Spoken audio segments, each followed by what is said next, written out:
Hello guys, welcome back. আবারও নতুন একটা শর্ট ভিডিও নিয়ে চলে এসেছি।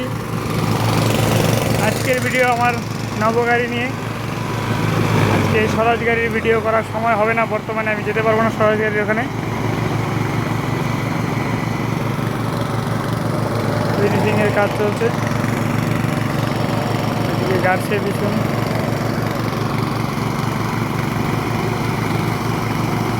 দেখতেই পাচ্ছেন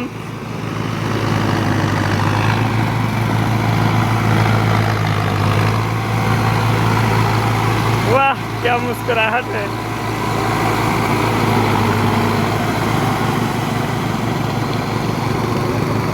যতগুলো ব্লগ আছে অতগুলো যদি আমার ইউটিউব চ্যানেল সাবস্ক্রাইব হয়ে যেত আজকে, তাহলে আশা করি 100 সাবস্ক্রাইবার আমার কিছুক্ষণের মধ্যে হয়ে যেত। এরকম শর্ট ভিডিও দেখার জন্য আমার ইউটিউব চ্যানেলটা সাবস্ক্রাইব করে রাখবেন, পাশে থাকা বেল আইকনটিতে প্রেস করে দেবেন যাতে সমস্ত ভিডিও নোটিফিকেশন আপনার কাছে সর্বপ্রথম চলে যায়। তো ধন্যবাদ, থ্যাংক ইউ। দেখা হচ্ছে আর একটা নেক্সট শর্ট ভিডিও নিয়ে। আশা করি সমস্ত ভালো আছেন, ভালো থাকবেন। দেখা হচ্ছে পরে আবার নেক্সট ভিডিওতে।